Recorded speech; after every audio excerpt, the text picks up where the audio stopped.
Taito Milestones. Growing up, I loved arcades. I spent many quarters playing the Simpsons arcade game, as well as Double Dragon and the Play Choice 10. Those last two longtime watchers will know that I proved my love for it by buying both of those arcade machines for my house. If you want to see those reviews, I'll link it up at the end of this video. However, for the arcade games, I really don't remember most of these. I think I remember the one that I found most entertaining. On Nintendo's site, it says these are groundbreaking classics. And I have to ask, what ground did they break? They all seem like generic arcade games. That's not to say they weren't enjoyable for a couple minutes, but groundbreaking? No. The most impressive thing I saw in these titles were the openings. Some of them had interesting ways to start up the games. Little add-ons that help set the mood.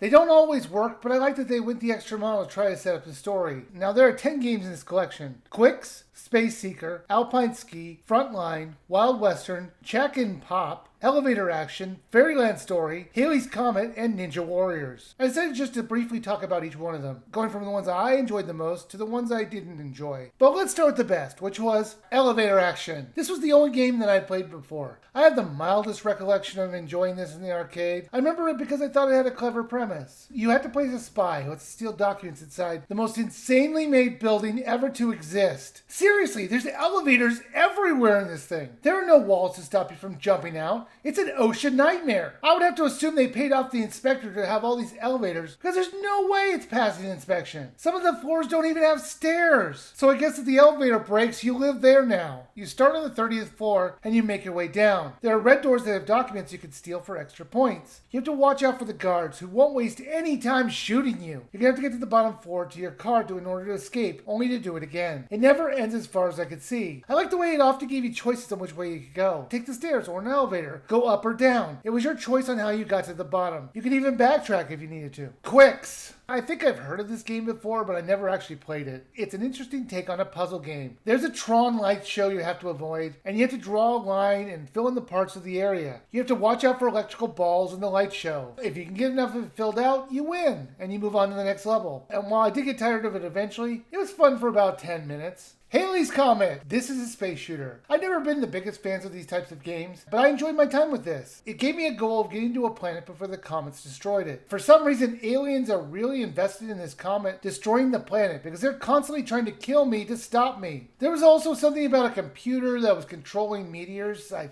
think. I'm sure it's explained in the manual, but for me it's more fun to come up with my own story. Let's say you play as Space Shooterson, who has to find a way to stop the aliens who have strapped a computer to Halley's Comet in the hopes it will destroy the planet because, I don't know, they're Sure, that sounds plausible. Let's go with that. I love the upgrades you could get to your ship and the different weapons that made it stronger. You really felt the difference between a full upgrade and your single-shot ship.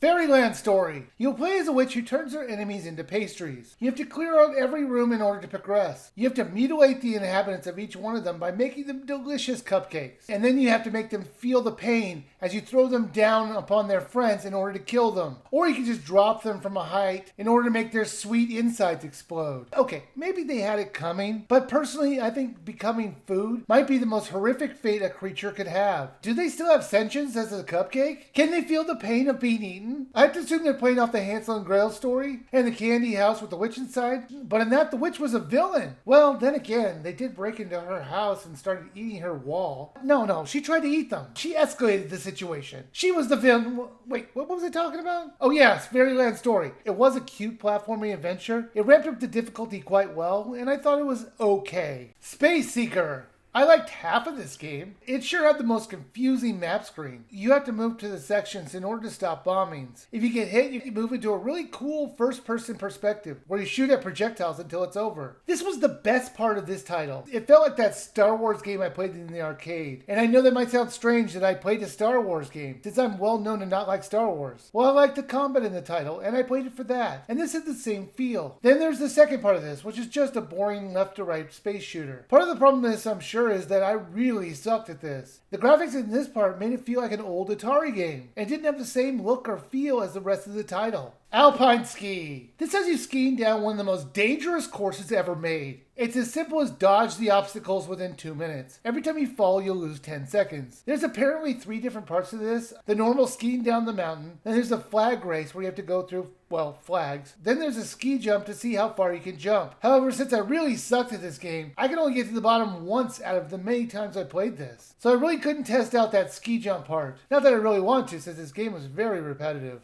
Ninja Warriors. This has you moving from left to right, killing mercenaries who use their great training to run at you with a knife most of the time. This kind of gameplay kind of reminded me of Kung Fu. They didn't really use much of their training in that either. This is just really boring punch or jump your way to the next level. Or if you really want to shake it up, throw a shuriken. It got really ridiculous when this ninja warrior used his sword to stop a tank. This title was very dull. Frontline and Wild Western. These are 2 separate games, but really had the same idea. So I'm just going to combine them. It's a twin-stick shooter, which either had you killing soldiers or stopping a train robbery. In Wild Western, you're a sheriff who's trying to stop these people from boarding the train. It was very hard to see the bullets and everything was too zoomed out. Frontline was better, but it was only marginally better. You could throw grenades or shoot enemies that came at you, but it was just as dull as Wild Western. But you could see the action better. I guess that's a positive.